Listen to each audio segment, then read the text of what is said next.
Greetings from Morristown, New Jersey. Because I have been reading about the Revolutionary War, I decided on the way up from Asbury Park we would stop and take a look. So as you can see, we're at the Washington Museum here. Behind me is the Ford Mansion, where General Washington stayed in the winter of 80 and 81. And I will be visiting that in a little while.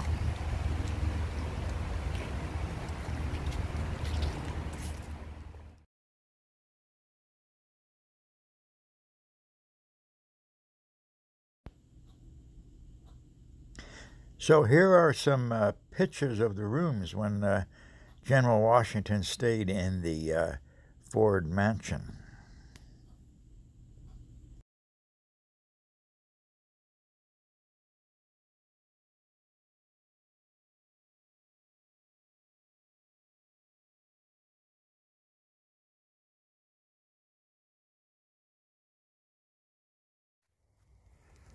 So those were pictures of the cannon that General Washington used, this type of a cannon, during the siege of Boston. So General Washington sent Colonel Henry Knox up to Fort Ticonderoga.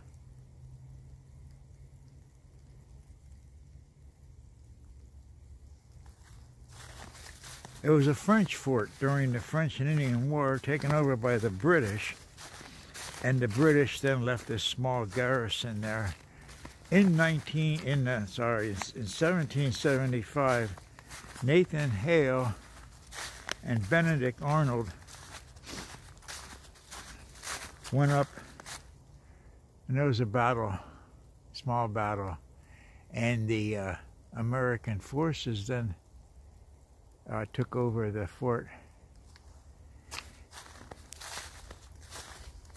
And because they were not in need of the cannon, then Colonel Knox took them in the middle of winter, in the middle of snow and ice, and hauled them all through Massachusetts and into Boston, and set up on top of the hill and bombarded the Boston and the British troops. And eventually, then, the British troops then left Boston.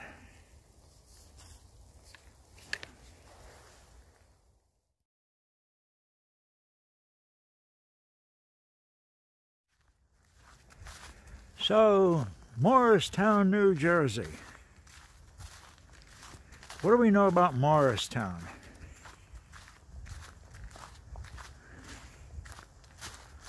Well, we do know about Washington's crossing the Delaware, December 25th into the 26th, 1775.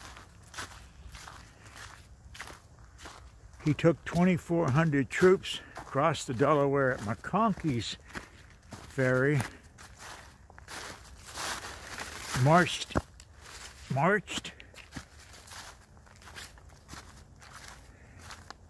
10 miles down into Trenton,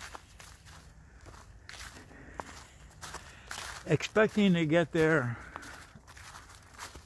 earlier and surprise the German Hessians, but didn't make it there until 8 o'clock in the morning. Well, fortunately for Washington and the troops, the Hessians didn't take the Continental Army too seriously and thought, well, they're just a bunch of ragabonds. They didn't concern themselves with them so much. So they were surprised. And within an hour, the battle was all over.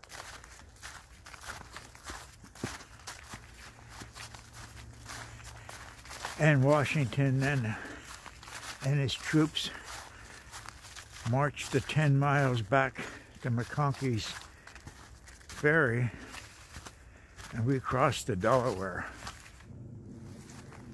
So there were 2 Americans killed, 5 injured. One of those injured a year earlier had been to William and Mary College.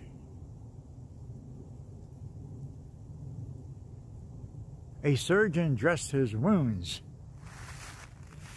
and he was able to recover. And 40 years later, he was elected President of the United States, James Monroe.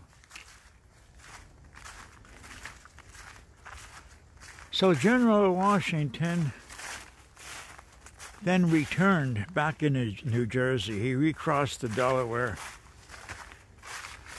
into New Jersey and expected to return to Trenton.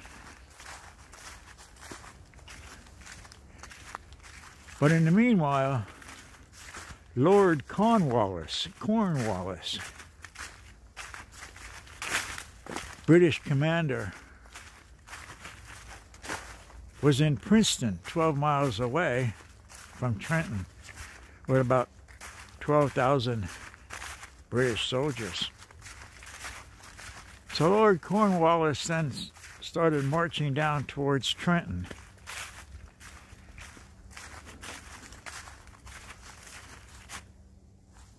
Washington didn't want to run. He didn't want to escape. He wanted to make it look good because, well, the battle at Trenton was good for the morale of the army and good for the morale at Congress, in Congress, and for the people that supported the revolution. So while Cornwallis was marching from Princeton, Washington then went to Princeton. There was a battle. And the Continental Army won. There was very few troops, British troops left in Princeton. And then by then the armies were ready to quarter for the winter.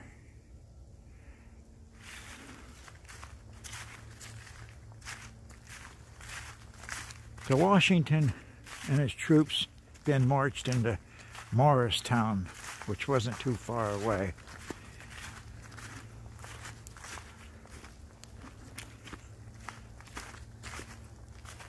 And George Washington stayed in town.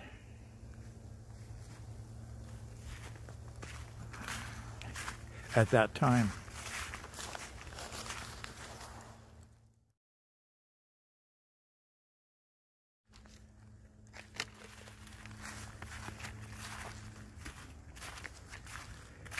Then the following winter, the winter of 1779, 1780, actually it was 2 winters later that Washington's army, the Continentals, returned to Morristown to winter.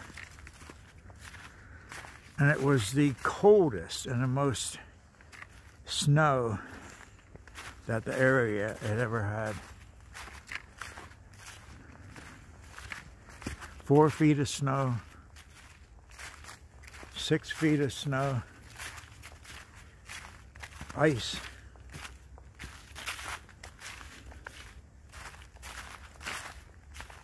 They couldn't get supplies in, starvation, mutiny, desertion. A horrible winter for the army.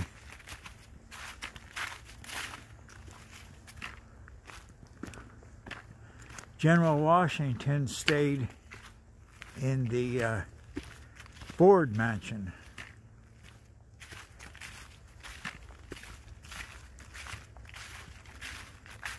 Owned by a gentleman by the name of Jacob Ford, a wealthy businessman who unfortunately, by the time Washington spent the winter there, he had passed away at a young age and left his wife and 3 children there.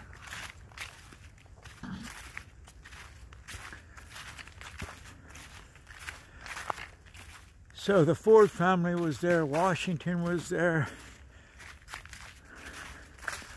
Martha Washington came up. There was Washington aides that lived there, quartered in there. It was a very busy place.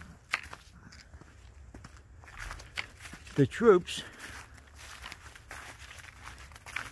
built a town as best they could down in Jockey's Hollow,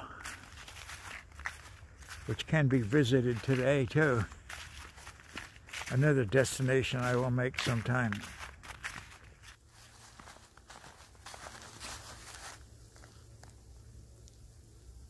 So, why Morristown? Why did Washington like Morristown? 79 to 80, it's the second time he wintered there.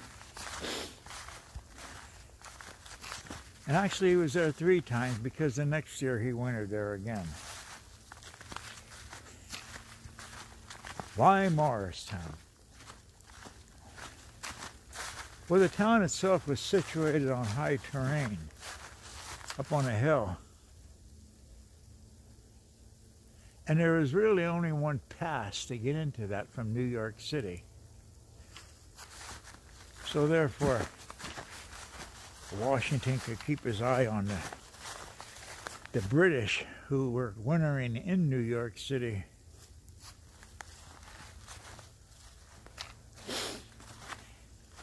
Also, Morristown, not very far from Philly, he was able to keep an eye on the roads. Make sure that the British troops weren't trying to get to Philly.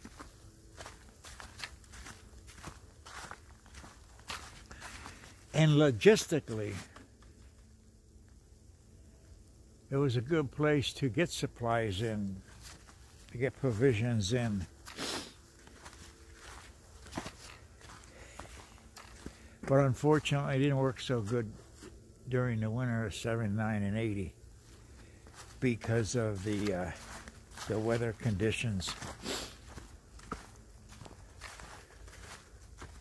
One guy from Philadelphia has said that never once in Philly did the temperature ever rise above 32 degrees the whole winter. To give you an idea of just how cold it was, especially at night.